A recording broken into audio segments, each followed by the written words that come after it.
Last week I shared with you out of 1 Corinthians chapter 7 and verse 3, and I read out of the Good News Bible.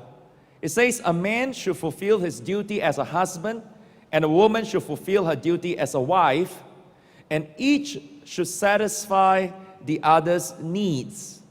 Each should satisfy the other's needs. So God makes it very clear. Meeting your spouse's needs is one of the primary purposes of marriage. God expects the husbands to satisfy the needs of the wives, and God expects wives to satisfy the needs of their husbands. And when those needs are not met in a marriage relationship, then what's going to follow is that there'll be a lot of tension, argument, and frustration will be built up. You know, when a man and a woman marry, they have very high expectations. They are committing themselves of meeting each other's deep, intimate needs on an exclusive basis. On the wedding day, when they vow to forsake all others, they are giving each other exclusive rights. Will you please say with me, exclusive rights? Say it 5 times louder, exclusive rights. They are agreeing not to allow anyone else to meet those needs.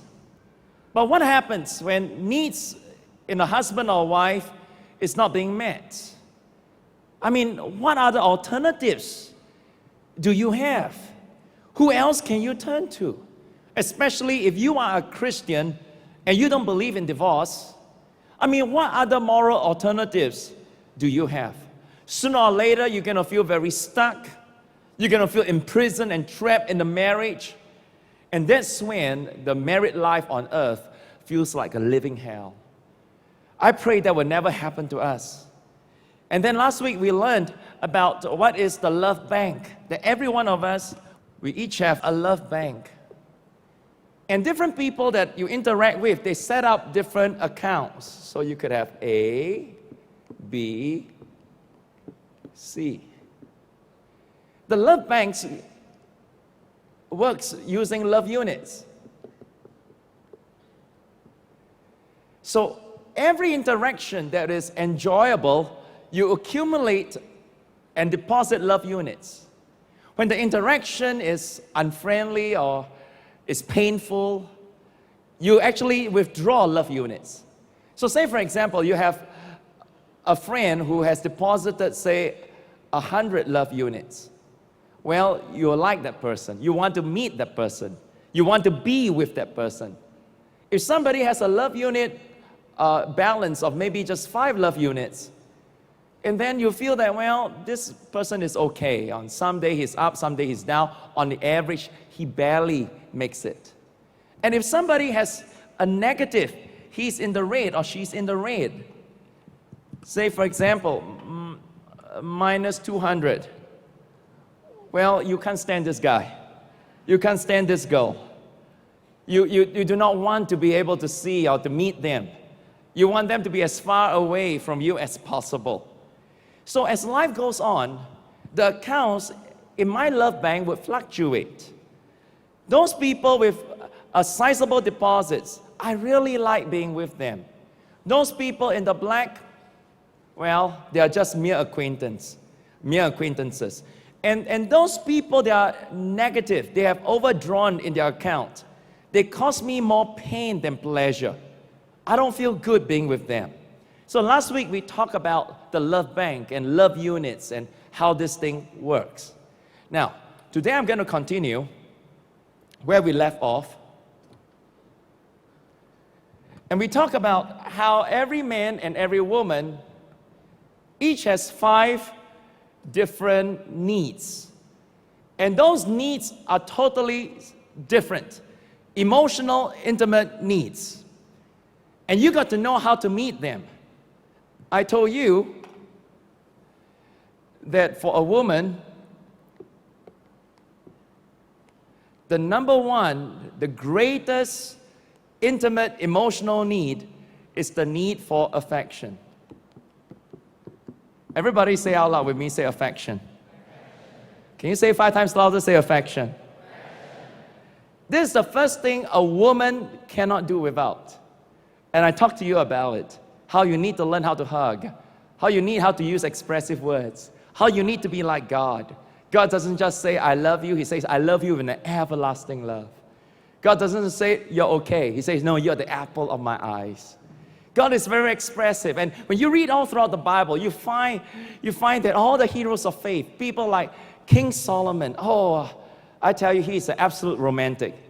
And godliness and being affectionate, they go hand in hand. Well, the first need for every man, and last week when I shared this, many of you gasped, is sexual fulfillment. And this is just how God has wired up men to be. Doesn't mean that all men are animals. Doesn't mean that we are dirty or lustful. But God created sex to be beautiful. And you notice in the book of Genesis, when Adam saw Eve, and then the Bible says he knew her. In other words, they have sexual relations together. So last week, this was where we ended off. So turn to your neighbor and say it's going to be even better this week. The second greatest need, and I'm giving you in order of importance, right? The second greatest need for every woman is conversation. This is the second thing that she cannot do without. Listen, husbands, all you men, listen. She needs you to talk to her. All right? Well, we want to welcome back our wonderful drama team. Let's give John and Mary a big clap as they come right now.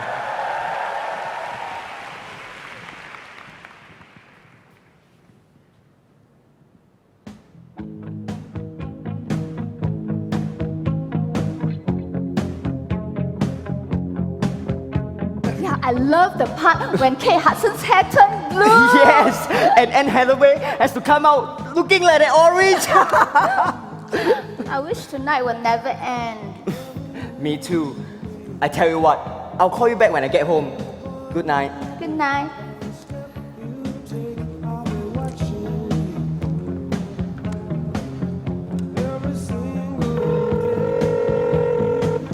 Hello? Hello? Mary, is everything okay? It's nothing. I just want to hear your voice. So, what are you going to do tomorrow? I was thinking maybe we should go shopping together. Oh, sure, why not? You can help me pick out a suit for my interview, since you have such great fashion sense. I'd love to do that. You know, I've always wanted to be a fashion designer and start my own label one day. I'm sure you can do it. I have full confidence in you. 阿哥啊，几点了还在讲电话啊？妈，我在跟我朋友讲话，你可以放下吗？哎，你的朋友不用睡觉哈，电话不用钱啊。你明天大学考试，快点去睡觉啦，放下电话。哦，Dear, I call you on my handphone. Okay. Dear, your mother is so fierce. 哎呀 don't bother about her. So dear, are you reaching already? Yeah, I'm getting off at the next stop. You better have a good night rest. But you haven't said the 3 words. Huh? Oh, I love you. Huh? I can't hear you. Huh? But there are other people on the bus too. Okay. I love you.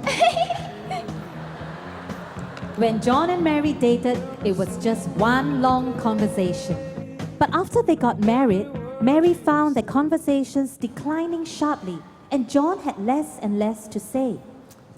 Dear, what do you think of this dress? Ah. Does it make my butt look big? Huh? It does?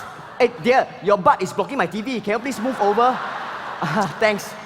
Dear, I really want to share with you something. Oh. I've been doing this admin job for so many years. I really don't feel fulfilled. You know, I've always wanted to be a fashion designer and start my own label. Should I quit my job and do something in the fashion industry? But now, the economy is so bad. Should I take a risk? Hey, I'm in the middle of a good...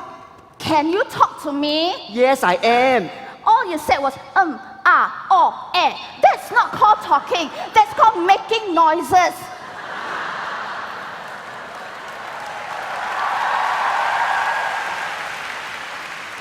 Even the security guard downstairs talks more to me than you. Then you go and talk to him lah. Ow! Mary began to wonder why things had changed. John could still be talkative when he wanted to, for example, with a group of his friends. But he seemed to reserve his silence for her alone, and she found it hard not to resent it. Hey, Tom, Kay, come over. Hi. Hey, since we are all here, why don't we go and get some more food? Okay, I'll go and get something for you. Hey Mary, didn't expect to see you here. You okay? You seem bored. Yeah, just thinking about work. Oh, what happened? It's my new boss. She's such a pain in the neck. Nothing I do ever seems to be right. Oh no, that's terrible. You must feel so frustrated. Yeah, do you know what happened today? She made me redo my whole report just because she didn't like the font. Oh, so cruel. Oh, come on, don't feel so down. Okay, I tell you a joke. How do you know that the wartime emergency siren is Singaporean? How?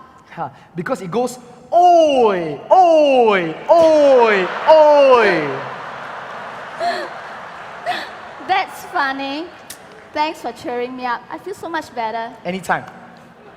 Over a period of time, Mary found that getting together with Tom had become a high point of her week. Tom always listened attentively and did a great job holding up his half of the conversation. As time passed, she started to open up more to him, especially when there were problems at home.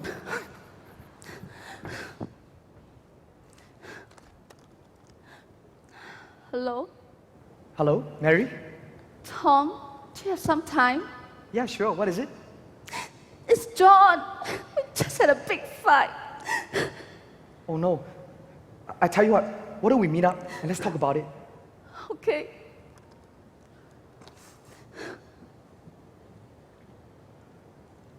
Mary, Tom.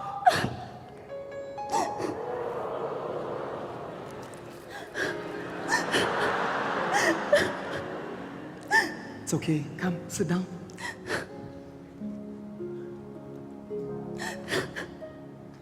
It's okay. I'm always here for you. I feel so trapped.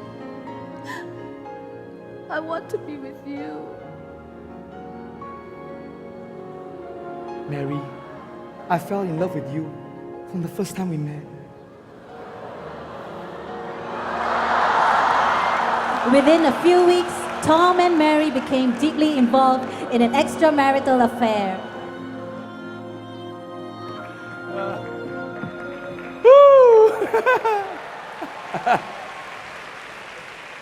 What happened?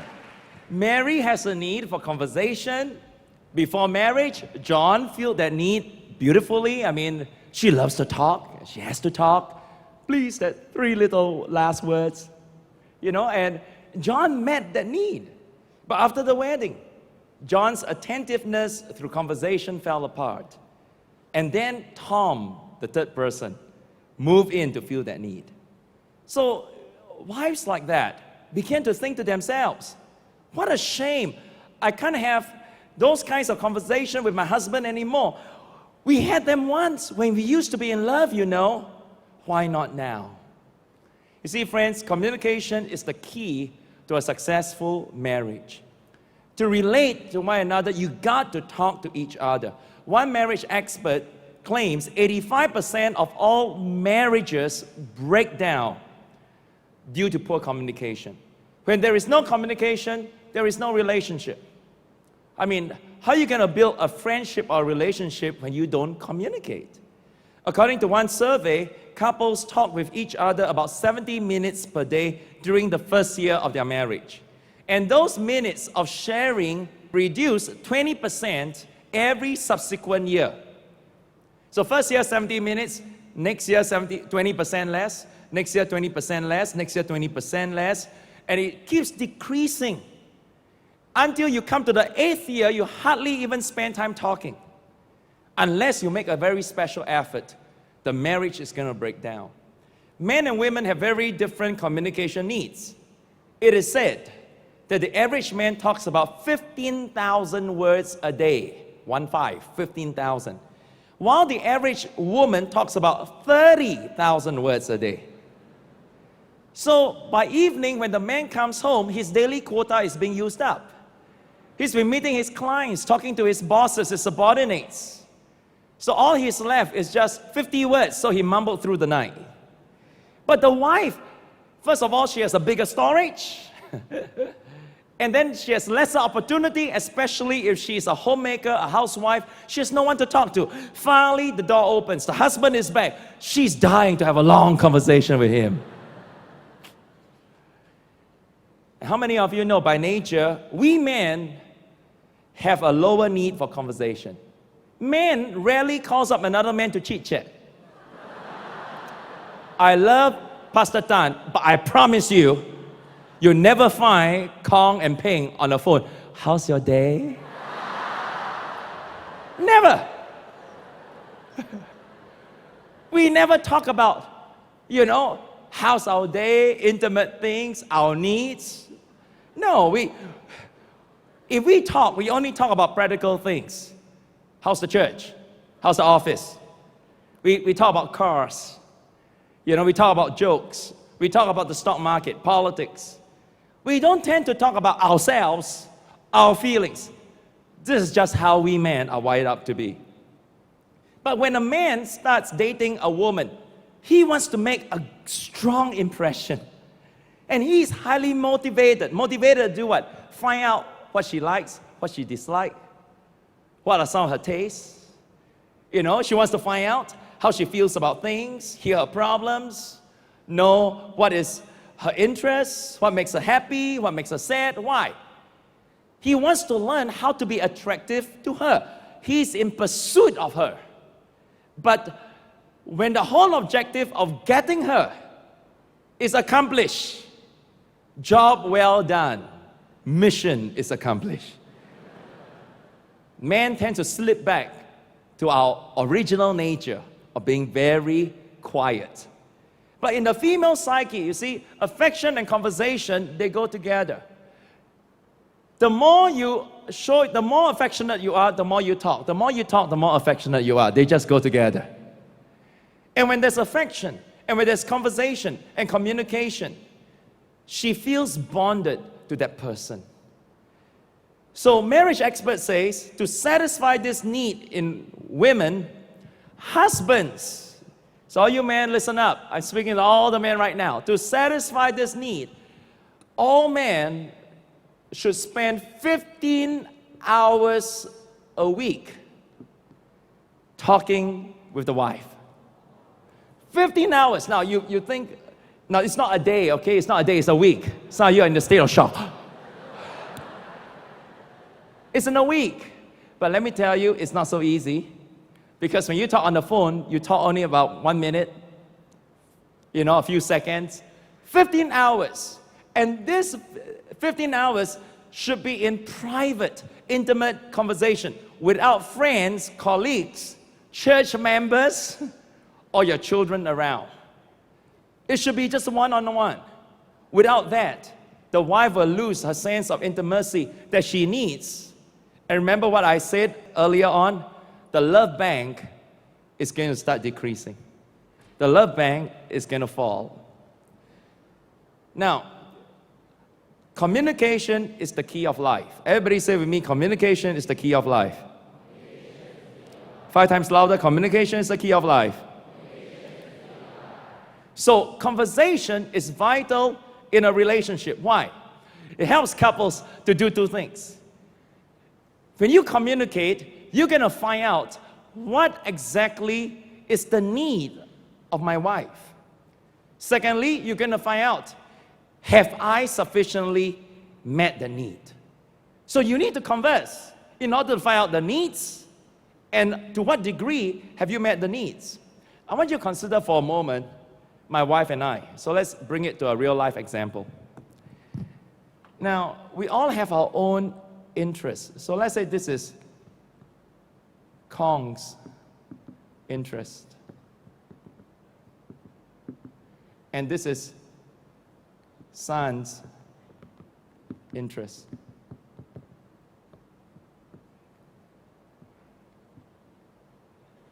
Now, my wife is a pop singer. She travels around the world. She could live 4 months in China, 6 months in Taiwan, and for the last 2 years, she's been living in America. You know, she could be in a city in LA 1 week, and right now she's in New York. So her career takes her all around the world.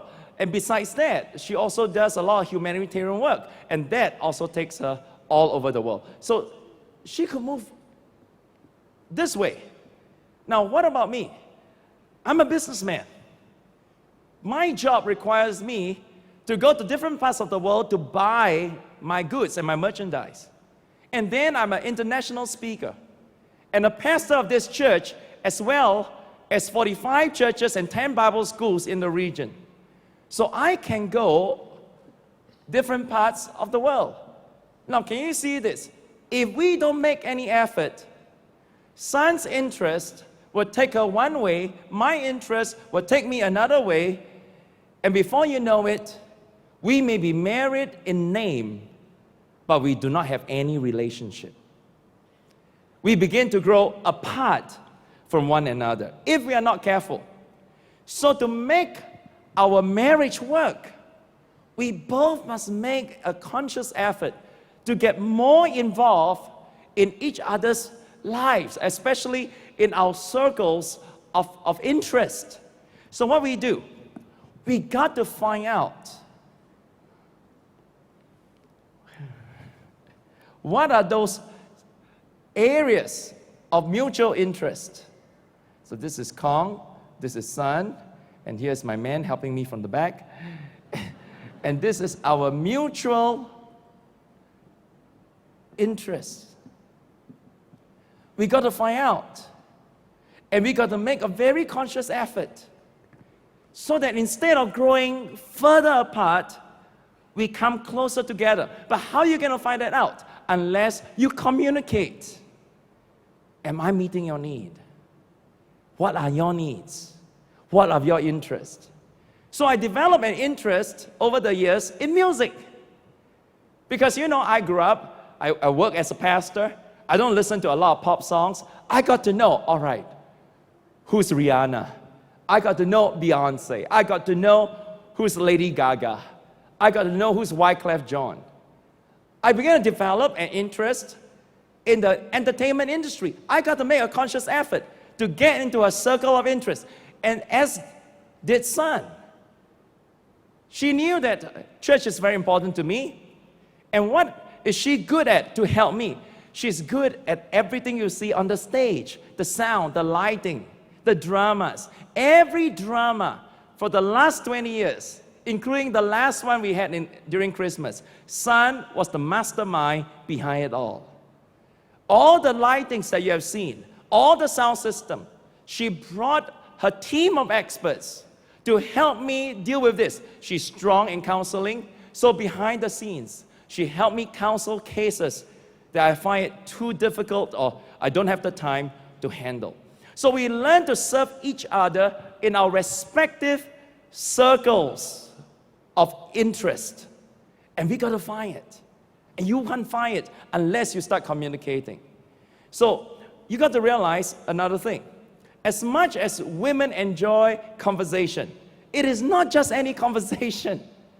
So some of you could be talking a lot, but yet your wife doesn't feel that you love her. Now, why is that? Go with me right now to Philippians chapter 2. Philippians chapter 2, and let's look at verse 4. And look at what the Word of God says in the way we relate to one another. Philippians chapter 2 and verse 4. It says over here, let each of you look out not only for his own interest, but also for the interest of others. In other words, give attention to the interests of other people. Don't just talk about yourself all the time. Don't just talk about your own hobby, your work, your pressure, your burden. Talk about what your wife is interested in. Women hate being with men who can only talk about themselves. What a woman wants in a conversation is verbal attention. So when a woman says, talk to me, She meant more than just you making sounds. She's wanting you to give her verbal attention. Give her attention verbally. That means find out what are the events of a day. Who are the people she has encountered in the day? You know, most importantly, how she feels about the people and the events. Only when this need is met, when she felt you're giving her sufficient attention to her day, her needs, then she's free and very happy to let you talk all that you want about yourselves. Now, this doesn't mean that a woman is very self-centered. It's just the way she's wired up to be. Colossians 4 verse 6 says, let your speech always be with grace, seasoned with salt. Now, salt brings healing, right? That you may know how you ought to answer each one. That means learn to converse in a caring way, in a healing way. Hearing your voice should calm her. Hearing your voice should bring soothing to her soul. So don't shout abuses at one another. Don't ridicule your wife. Don't demean her. Don't call her names. Don't swear at her. And certainly, don't use sarcasm. Conversation should be constructive and never destructive. And don't force your opinion on your wife. Well, this is what I like, you got to agree with me. And that's how the argument got started, right? Learn to respect one another. And don't keep dwelling on the past mistake, the present failure. Don't do that. Be constructive. Build her up. So every woman, this is the second greatest need, conversation. Now, what about men? What is the second greatest need of every man?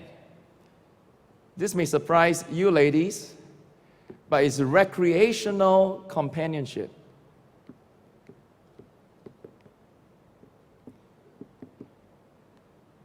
After 25 years of surveying 40,000 married couples, psychologists and marriage experts say only second to sexual fulfillment, second to sex, recreational companionship.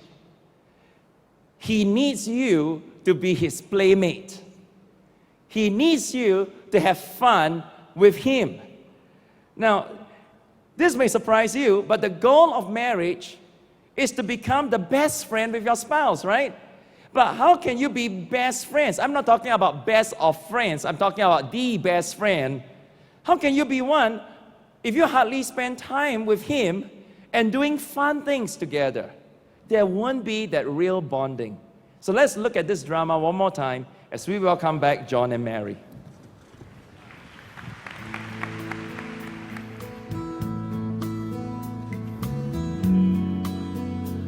Hello? Hello? Mary, this is John. Oh, hi. How nice of you to call. Hey, would you like to watch Man U versus Liverpool tonight at the Reds Cafe? Sounds great. What time? Why do we meet at 6 p.m.? We can have dinner first. Sure. See you. See you. Hi. Hey, Mary, come, take a seat. Wow, there's so many people here. Yes, tonight's match is very important for Man U. They got to win this match in order to further our lead on the EPL. Yeah, I know. No. Oh no! That's an offside goal. Yeah. What's the linesman doing? Blind. Hey, you do seem to know about soccer, huh? Of course, I've got 5 brothers at home. What do you expect? Pass, cross. Yes, Go! Cross. Yes! All right, Cheers! That season, they watched several more matches together, in addition to half a dozen movies. Mary's taste in films pleased John too, and the romance was progressing nicely. The weekend his car broke down confirmed his feelings for Mary. Hello, Mary. Hello? I'm sorry I cannot meet you tonight. Oh, what happened? I'm stuck at Toa Payoh. I have a flat tire. Later on, I still have to go to the car shop and make sure that my radiator is okay. Oh no. Why don't I come over and help you out? Really? You sure? Yeah, see you soon. Bye. Dear, are you okay? Whoa, that was fast. Yeah. I took a cab. Oh, I even bought you Starbucks and muffins. thanks, dear. Come, let me help you with that. Dear, A girl like you is really hard to find. Yeah, so you better treasure me. That's too dangerous to play with. Come, let's take a break and we'll eat our love muffin. Okay? That incident convinced John that he had found the right girl at last. They arranged their wedding for the following year. However, over time, John discovered that the things he liked to do and the things Mary really likes had little in common. This left him feeling hurt and disappointed.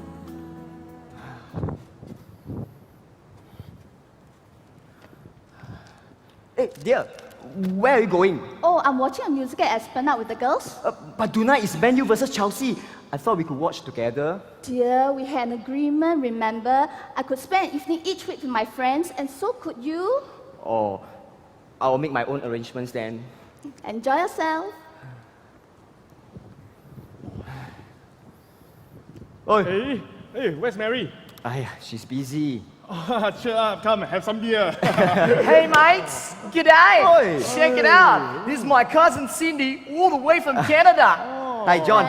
Hi. Take a seat. So, who's winning? Of course, it's Man U. Chelsea should have fired Scolari long ago. Yeah, they thought their money can buy them the championship. Well, we still have a few more games left. Let's see who has the last laugh. Time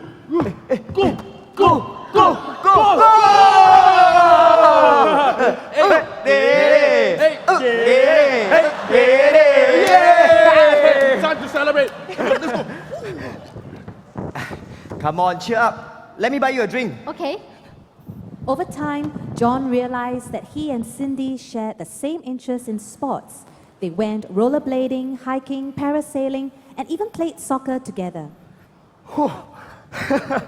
The goal you scored. Whoa! You were good, man.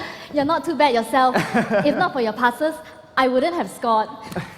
It's fun playing with you. Look at you. You're all slimy and Hey, come, sweaty. smell me.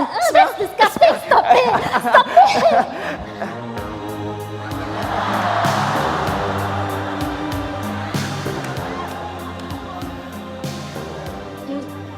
You should go take a shower.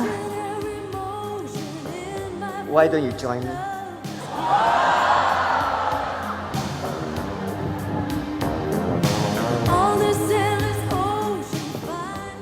Okay. We should censor the last sentence. Now, usually, when a single woman is dating, he would join the man in pursuing his interests. Could be hiking, could be, in this case, soccer, or watching movies together. Why? Because, like him, she's in pursuit. But after marriage, women have this tendency somehow to lose interest in what is fun to the husbands. And in fact, they encourage the husband to continue the activities without them. Now, in that survey among 40,000 married couples, husbands rank recreational companionship second only to sex. So to the men, doing fun things together with their wives is very, very important. Now, let's be clear about this. Men need recreation in their lives to keep going. I mean, they work hard all day, and each week they look forward for a few hours of fun or recreation they can schedule in their busy itinerary. All right, they can put in their busy time. And by nature, men enjoy recreational activities. They are more physical. We like things that requires adventure, risk. Men usually don't mind sweat or dirt or body odor. But most women find them unpleasant and tasteless, and they prefer to go for fine dining, restaurants, long walks, romantic movies, cultural events, and shoppings. Now, let's go back to our circle of interest a moment ago. Now, in order not to drift apart, Son and I have to put time in our schedule to find out what is fun for each other. Especially for me, what is fun for me? Because it is one of my major emotional needs. So, our circle of interest actually bring us closer together, and we got to find a means to overlap them so that what I'm interested in, she'll learn to get interested in. All right? Now, after we got married, son and I took up tennis together. I was never a good tennis player, and neither was she. So we went to the club and we just learned how to play tennis. Now, this is in the 90s when we first got married. Now, I began to realize I was pretty good in tennis, but son was never good and is still not good in racket games. As long as there's a racket, she's not good in it. Now, one day after 6 months, son said to me, Kong, I'm always losing you in the tennis. Now, I was enjoying it because every game I win. Oh, come on, chase the ball, girl, come on. And she, she said, I don't enjoy it anymore. You know, why don't you go and play with your other friends, play with Aris, play with Chuang, or play with Ping. I'm just not good in tennis. You play with the boys.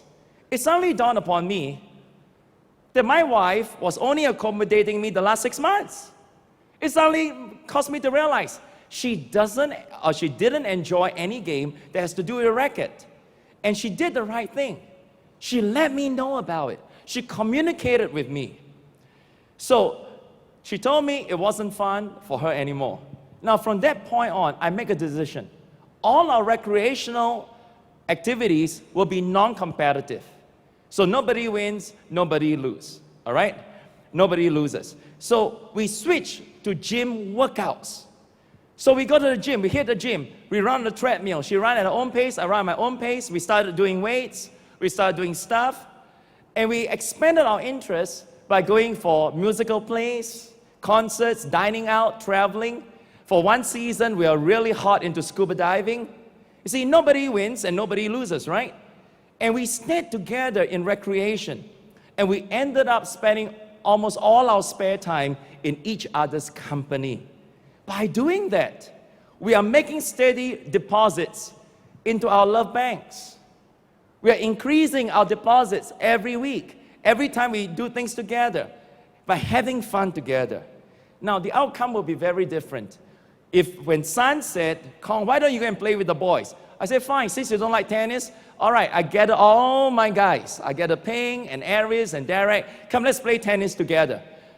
What would have happened? We would have grown further apart. Because every week, how much spare time do you have? And if you are spending your spare time doing fun things in the company of other people, how are you going to bond with your wife? Now, I'm not saying that you have to do everything together all the time. But we shouldn't be spending our most enjoyable moments in the company of somebody else, especially if that person has a strong possibility of setting up a bank account, a love account in your bank, and a possibility of increasing, like in the case of the drama that I've seen a moment ago. So how do we find out what our mutual recreational interests are? I suggest that you list them out. All right, so maybe, okay, let's say this is the woman and this is the man. Let's say she likes cooking. She likes, what else she likes? She likes shopping. She likes dancing. She likes music. What else she likes? Huh? Movies. She likes movies. All right? And then you find out, what do you like? You like cars. You know, you like music. You like movies. And then you like computers. You like food. You're a foodie. You list out all the things that each other would like. You look for those areas that are already overlapping. Can you see that? Start scheduling time to go and have the movies, to go and have the music, or whatever it may be, and slowly expand on it. Slowly enlarge that area of mutual interest that both of you will have fun doing. Okay? The more you do fun things together, the more you'll become each other's best friend, which is the reason why you get married in the first place. You say, I have all these friends, and they are great, but I want you to be my best friend. And so this will make it happen. Now, ladies, listen. Men feel very good when they enjoy a recreational activity. Ladies, if you do it with your husband, they will associate those good feelings with you, and your love will grow. But if he shares those emotions with somebody else, worse still with another lady, then he will associate those great feelings with another woman. You take a risk of him developing and falling into an affair with another person. So wives, that means one thing. You have to be willing to make sacrifices to do something fun with your husband each week. So just like what I've said a moment ago, every week, the man is to spend 15 hours a week in intimate, private conversation with the wife, giving her verbal attention. Every week. Wives, you should also be spending moments in that 15 hours doing recreational activities that is fun for your husband. So when you schedule that 15 hours of quality time together, have time for conversation, have time for fun things together. Just remember, when you do something fun, it doesn't mean you go to the same club and then the man join the man and the women join the other women. It means that you give each other undivided attention. Turn to your neighbor and say, undivided attention. Just ensure that when you do those activities, again I say, it is undivided attention. Now remember this, the couple that plays together stays together. All right? So this is the second need, emotional need for every man, recreational companionship. Now, what is the third greatest need for every woman? The third greatest need. Honesty and openness. The third greatest need is honesty and openness. Man, she needs to trust you totally, 100%, because only with trust can she feel emotionally stable and she feels secure. So let's welcome back our drama team.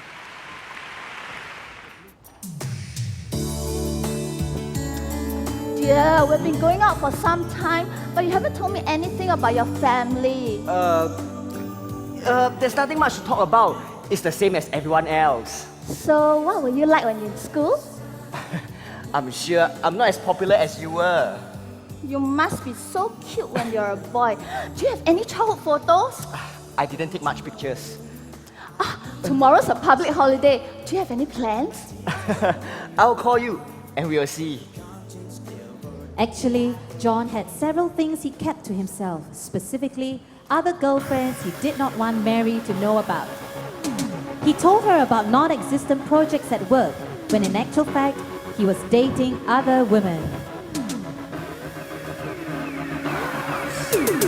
Superstar, where you from, how's it going? I know you got a clue what you're doing.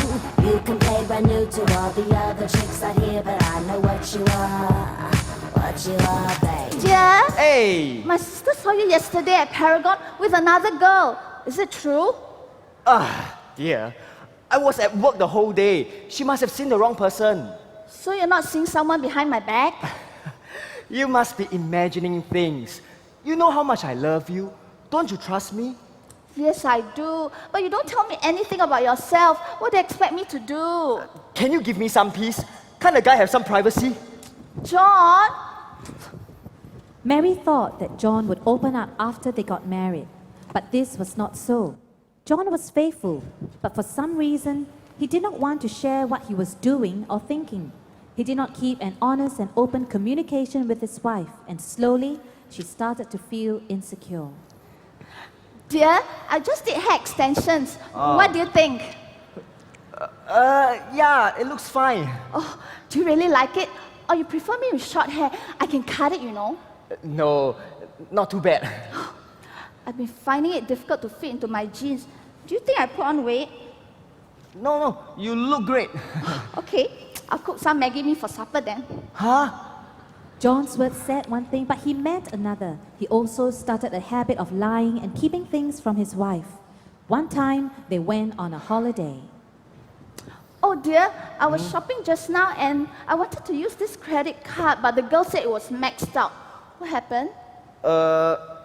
Cannot be. I still have so much money left. Why don't you use the other sub cards I gave you? Okay. Hello? Oh, Johnny, hey, 你去到咯嚇，食風啊！阿醒哥，誒，steady 咧，欠累行累，無行累，你背後你快卡快手啊！ sorry 阿醒哥，my wife doesn't know about this. Next week I'll pay you, okay? 哇，教你爸講按摩啊，high class 啊，哇，OK ，you know pay, we know talk, but I talk your card, talk your 手啊，呸！ Dear, the shopping in Hong Kong is so good, but the sizes are so small. I have to buy size M when I'm actually an S. Yeah, I'm not surprised. You're so fat now. Very soon you wear XL. Oh, this while you say I look okay, now you call me fat. Stop bothering me.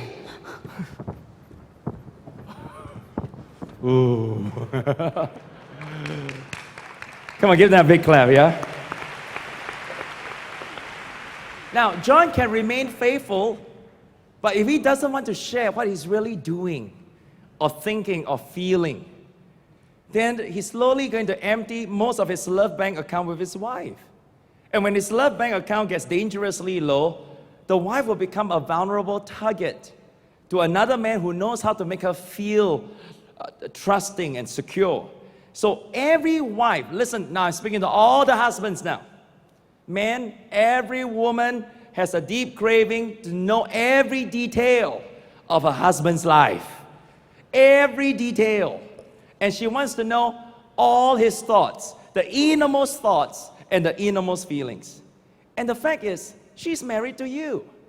And she has every right to know every part of you, to know you even better than your parents themselves. You see, but if you're not open with her, and you don't give her accurate information, and then she's not going to trust you. If she can't trust you, you have nothing solid to build a foundation for your relationship. So instead of growing closer to him, you begin to drift apart. Honesty is one of the most important qualities in a successful marriage. When you are married, you must send each other accurate messages and receive accurate responses. You must tell the truth whenever and wherever your wife asks you how you feel about things. And knowing you includes not only your good feelings, but your bad feelings, your frustration, your fears, your anxieties, your worries, anything that's on your mind. That's how the Bible says the two becomes one. The two becoming one. Some men lie out of fear that they do not want to hurt the other person. So a husband may feel, if I tell my wife the truth, it's too much for her. She can't handle it. She'll worry, so I don't want to tell her. I keep it to myself. I don't want her to worry. I'm doing this only to protect her. Just like the drama. The family faces a crisis, right? Financial crisis. Only the husband alone knows. So he borrows money from the loan shark without telling the wife. Now, he may think to himself, the problem is only temporary. I will solve this very quickly. I know I can handle it. I don't want my wife to be worried or to be anxious. Listen, when God designed men and women to come together, He has designed it in such a way in that marriage relationship, they can do things together and go through it together. The man and the wife can handle the burden as a family together. When you shoulder it alone, the pressure will build up within you, and I tell you this, your wife will sense it. Your wife would know it. Every woman has an internal radar machine. They call it female intuition. They know when you're worried. They know when you're stressed. I know that. I can't keep a secret from my wife even if I try. Even when I try, God will speak to her in a dream. All right? Now, women, they have a knack of knowing things. And if she finds out one day that you didn't let her know the whole truth, you're going to cause irreparable harm to your relationship. Listen, even little white lies can potentially be damaging. You saw in the drama, right? Suppose the wife feels that she's overweight. She comes to you. Your wife comes to you and said, do you think I'm overweight? Now you feel she is overweight. But you say, if I tell her, she's going to get upset. I don't want to spoil my night. I don't want to spoil this conversation. So I said, no, dear, you look fantastic. So she thought, well, then you're fine with me. I mean, I'm putting on weight. You probably think that I need to put on a few more kilos. I guess I put on a few more kilos. What happens? In your heart, you're unhappy. And you grow increasingly upset with an unattractive figure. But you continue to bite your tongue. You say, I'm not going to say it. And her account in your love bank is reducing by the day. But she doesn't know. Until one day, in frustration, you let out a cutting remark. You're so fat. Man, you're so fat. Lady, you're so fat. When you sit around the house, you sit around the whole house. Oh, you get so upset. You say, I don't know how you're going to put the belt. I think you better use a boomerang to go around your waist.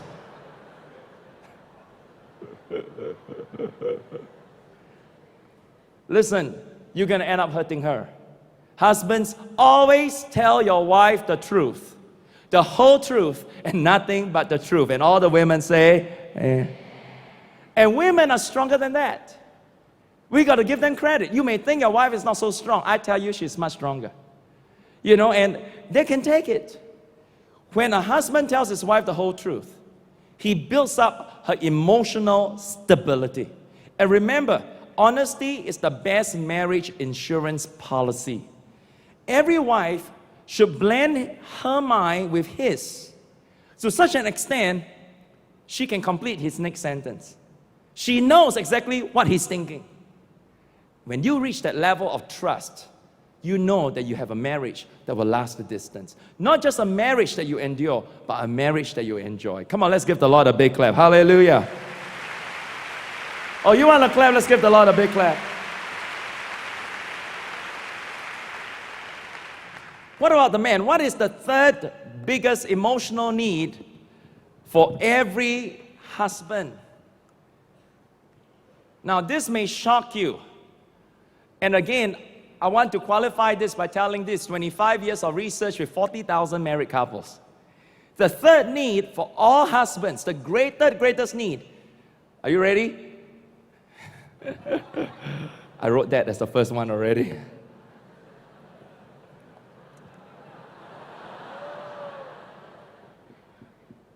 Attractive spouse. Woo. I tell you, this is the same reaction I got last week when I talked about sexual fulfillment. Do you know last week for the first time, usually after every service, it's always the women that come up to me, Pastor, that was so good. Last week, first time, first 5 people that approached me, all men. Pastor, thank you for telling my wife. Thank you, Pastor, we really need this. I don't know how to express it, but you express it for me. So tonight, you men are going to thank me again. Keep the emails coming. Go on Twitter, all right? Every man needs a good-looking wife for him.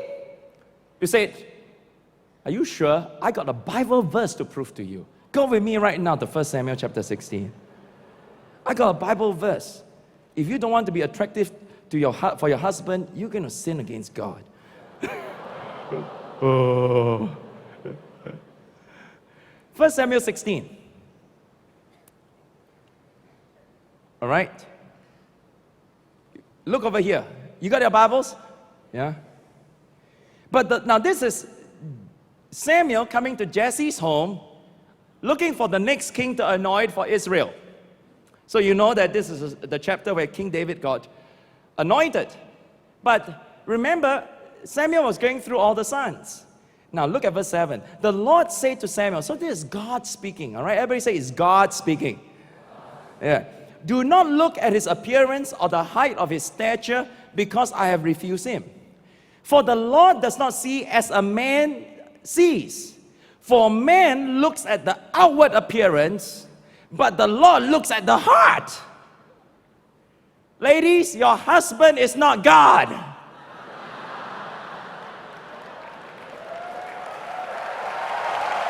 Come on, give the Lord a big clap. Oh, but I got a good heart. Yeah, God knows, not your husband. Your husband judges somebody by his outward appearance. And he does need a physically attractive wife. While women are stimulated by sound, when you're affectionate, I love you, honey. You know, you're the one and only. You're more precious to me than life itself. Oh, affection. The words, please keep speaking. Conversation. Oh, talk to me, talk to me, talk to me. Honesty, openness. Tell me the truth. Talk. Tell me the truth.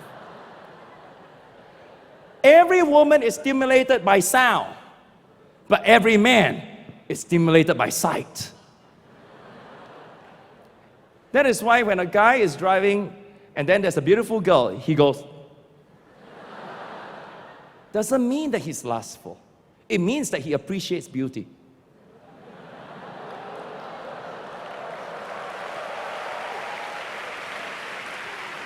Look, if somebody is beautiful, it's beautiful. All right? But, man, lest you think otherwise, you can look at the tree, but don't eat of the fruit. Realize the tree is good. It's fantastic, but don't you touch it. All right? Now, men are stimulated by sight, women by sound. Let's have one more drama. Let's welcome back our team. Give them a big hand. Yeah.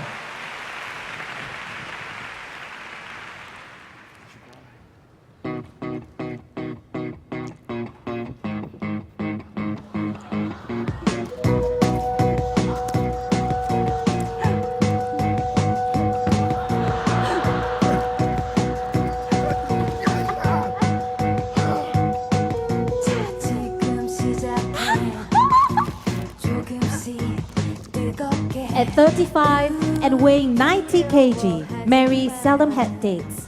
Even though she had a cute personality, her prospects for marriage seemed bleak.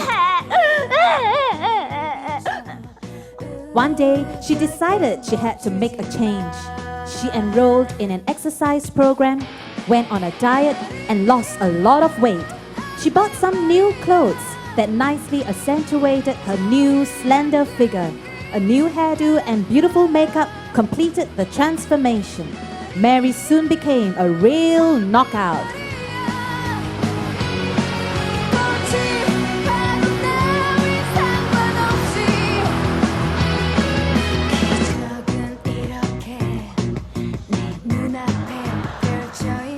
Mary, you are so beautiful. Nothing will make me happier than for you to be my wife. Y-E-S, yes. They had a fairy tale wedding and a romantic honeymoon in Hawaii. However, once the honeymoon ended, Mary decided to quit her job and stay at home to be a housewife. She ate all day and gained 50 kg after the birth of 3 children. John was in for the shock of his life, as this was not the girl he married. Hurry up, will you? Dear, wait for me. Why you always walk so fast? Dear, tonight when we go home, shall we? No lah, I'm tired, not tonight. Huh? Last time we used to do it every day. On our honeymoon, we even did it 3 times a day. Last time policemen wear shorts lah, last time. You love me or not? Dear, later when we reach home, can you please take a shower? You smell. Hi. What are you looking at? Very pretty, man. Last time I used to be hotter than that. Yeah, last time you used to be 36, 24, 36, but now that's just your right tie. Will you stop bugging me about my weight? Do you know that dieting is such an agony? But you didn't look like this when we were dating. Why must you be so superficial? Can't you love my soul? So, your soul is so deeply buried underneath those layers of fat. I can't even see it now.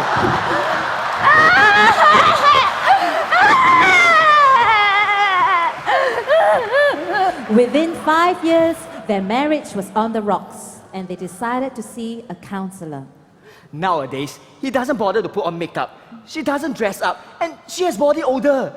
I can't bear to have sex with her. Have you said anything about her weight? Yes, many times. In fact, it has become a sore point between us now. I can't stand it. I don't believe in divorce. Something has to happen. Why don't you let me talk to Mary and find out what's going on? Good. Where is she? Sorry I'm late. They have the best Kong Ba Bao here. Wow, the queue was so long. See, she doesn't control what she eats. John, why don't you leave us for a moment? Mary? What were your expectations of John when you got married? I wanted him to provide for me, be affectionate, talk to me often, and so on. So, did he meet up to your expectations? Yes. Okay, but you're not meeting your side of the bargain. What do you mean? I cook good meals, I clean the house, I'm affectionate. John found you to be very, very attractive when you first met, but now you look very different. Mary, your physical attractiveness is very important to him. By taking care of your body, you are taking care of your husband. Okay. And so, after many sessions of counseling, Mary finally decided to lose weight. She did not want to risk living without John, and so she enrolled in an exercise program, went on a diet, and lost 20 kg in 6 months. It greatly improved her self-esteem, and her attractiveness was the most important contribution she could make to her husband's happiness. Dear, thank you so much for all the sacrifices you have made. I appreciate the effort you have put in to lose weight for me. I love you, dear. I love you too. So, can I have my Mega Mac now? Huh? Just joking. Give them a big clap. Hallelujah. You know what Derek said? Liposuction. He said it's not possible. All right. Many women have a problem like Mary. After they get married, they start to put on weight or stop dressing or dolling up. And they figure that since their spouse loves them, how they look doesn't really matter. For many husbands, nothing can be further from the truth. All right, ladies, you want your husbands to be affectionate to you, to talk to you, to be honest to you, to be open with you. Then, like what the counselor says to Mary, you must also hold up to your end of the bargain. Your physical attractiveness is very important to him. This is something he needs very badly. In fact, he was attracted to you physically, apart from all the other things. That's why he decided to marry you. So by taking care of your body, and mind you, your body is a temple of the Holy Spirit, you are actually taking care of your husband. But, Pastor Kong, my husband should love me for who I am, right? You know, we want people to love us for who we are. But the truth is, we love people for what they have done. You see, when you women married your husbands, you married them because he showed affection to you. You married them because during the dating you enjoyed talking to him and he talked a lot with you. And you married him because he was open and honest with you. And so he actually attracted you by what he was doing. So just like many men think that affection is a trivial need, many women think that sex is a trivial need, but none of these are trivial to the person who needs them. But what if a woman simply doesn't have the equipment? The truth is, beauty is in the eye of the beholder. The wonderful thing is, your husband married you because in his eyes, there's nobody more perfect and beautiful than you. So, I'm not saying that a wife should feel pressured to become, to try to be the beauty queen that have won a pageant. But you should try to look the way your husband like you to look, or at least resemble the person that he married. Now, does that mean that a woman must stay eternally young? Of course not. But please do not look older than your years. If you are 35, please do not look 45. If you're 45, don't look 60. If you're 60, don't look 90. Getting old is not an excuse of gaining excess weight or dressing like a bag lady. Often a husband is tempted to turn to other women only because the wife let herself go. At the end of the day, you got to ask yourself, do you care enough for your man to be an attractive spouse to him. I know what I'm about to say sounds very immature and superficial, but most men, if not all men, need an attractive wife. For most husbands, when she looks good, he feels good. They don't appreciate a woman simply by her inner qualities alone. They appreciate the way she looks, big time.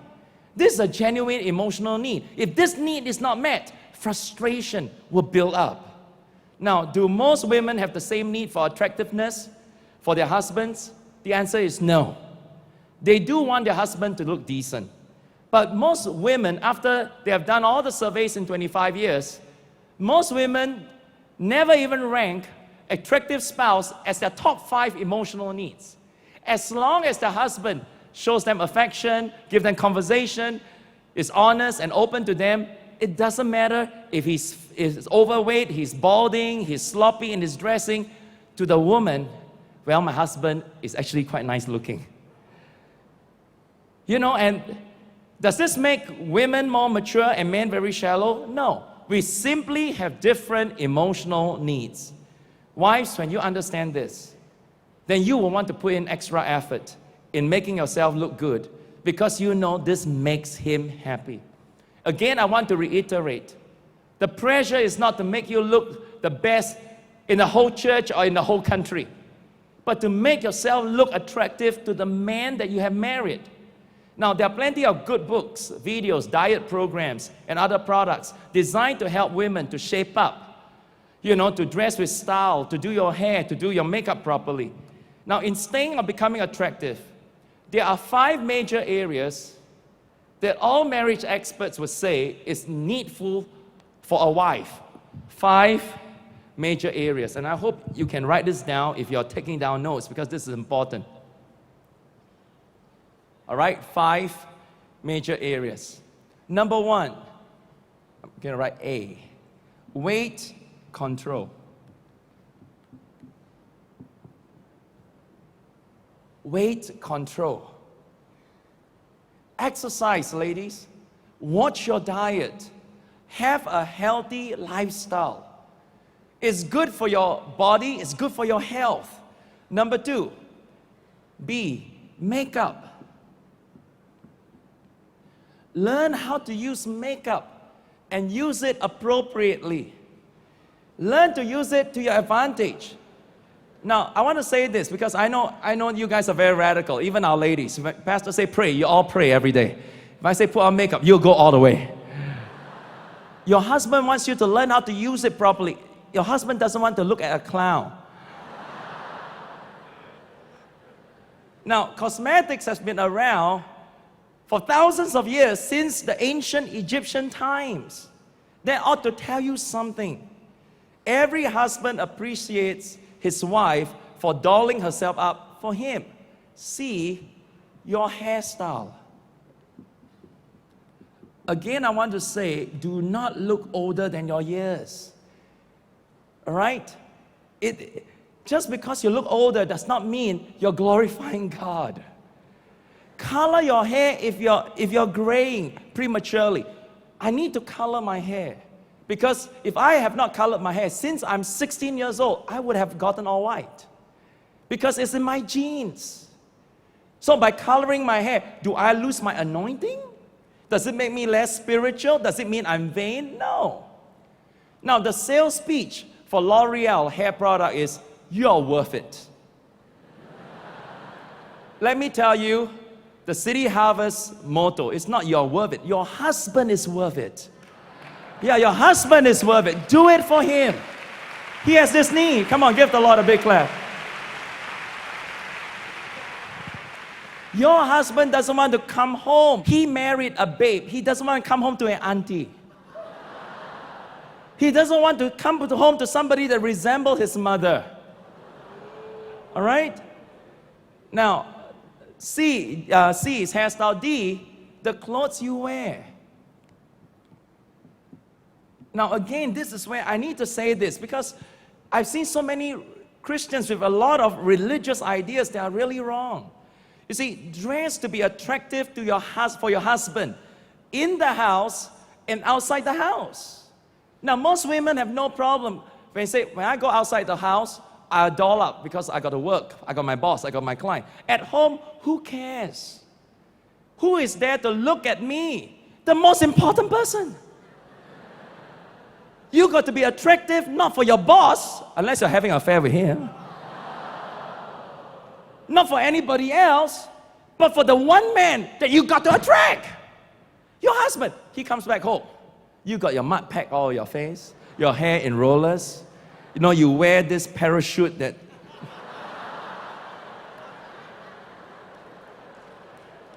no figure is seen, this is just parachute, you know. Your husband look at you. I don't think I want to come home. Is it Friday the 13th already? Of all the time you need to doll up, the most important time in the presence of your husband. Number 5. Now, in case you think that Pastor Kong is shallow, I want to preface number 5 by saying, I didn't say this. It's said by a famous author and pastor, Rick Warren. How many of you heard of a man called Rick Warren, right? Very famous man, wrote Purpose-Driven Life. So I didn't say it, he said it.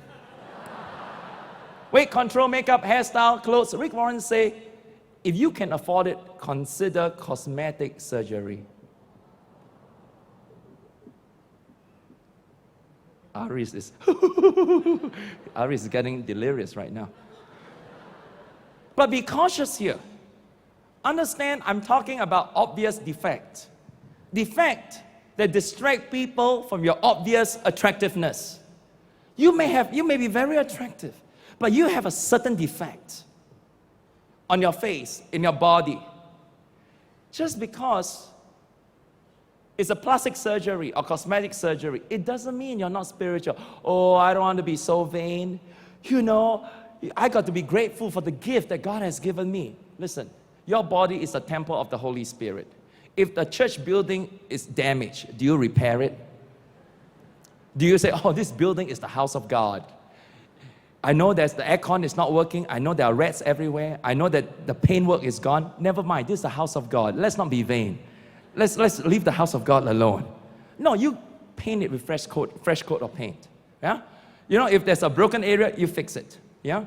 Now, it's the same. Your body is the temple. It's more important than this physical building. So, if you can afford it, Rick Warren says, consider corrective surgery. But now I say, Pastor Kong says, if you're considering cosmetic surgery, be sure you see a certified plastic surgeon. All right? Okay? Because I do not want you to go for one and you come on Sunday and say, is Benny Hinn coming? Oh, it's not, Pastor, pray for, I need healing. My nose have gone the other way, all right? Now, some women object to the idea of looking good for their man. Well, I have the right to please myself, you may think. You know, having to look good for my husband, so unfair and downright degrading. But what does it mean to be physically attractive? It simply means your appearance makes somebody feel good. And if physical attractiveness can meet an emotional need of your husband, why not do it? If you can earn love units and you can make deposits into your account in his love bank, why not do it? If this is what he needs, why not meet that need? After all, didn't you say that you are willing to be unselfish? Well, I was born unattractive. There's nothing I can do. That is a lie from the devil. Attractiveness is what you do with what you have. So it is a combination of your weight, your makeup, your hairstyle, your clothes. Whatever you can do, your posture, your gesture. It's everything. And if you need help, please consult professionals because there are many. And please consult friends who are good at looking good. Just remember, don't make the mistake, the critical mistake of letting yourself go after marriage or after babies. Too many in the church, too many in marriages just let themselves go because they think it's the spirit and the soul that is important, not the physical. A wife's attractiveness is often a vital key to the success of the marriage. If you ignore this, you are risking disaster. And what's more, when you improve your appearance, it will build your self-esteem. Self-esteem is the foundation of your life. It's what you can build on. It's the foundation. Everybody say, my self-esteem. Louder, is the foundation of my life. Turn to your neighbors on your left and right and say, your self-esteem is the foundation of your life. You will improve your health. You will become more successful in your workplace, in your business. Most of all, your account in His love bank will have a substantial deposit every time He sees you. So, 1, 2, 3, 1, 2, 3. We have 2 more, but time is up. And today is Valentine's Day, and we have a wonderful surprise for all of you married couples. So, but before we do that, I want all the men, okay, we start with the men. What are the top 3 needs of every woman? Men, I want you to say it loudly and with a masculine voice. Number 1. Number 2. Number 3. Ladies, with your very sweet, loud voice, what are the 3 needs of every man? Number 1. Oh, that's not very convincing. I tell you, the men are saying like, huh. You know what the man is saying? We're going to give you affection from today. We're going to talk to you. We're going to be honest and open. So you ladies, you cannot sexual fulfillment. Come on, ladies. Number 1. Number 2. Number 3. Oh, it gets quieter and quieter and quieter. But we love you all the same. Give all the ladies a big clap, all the men a big hand.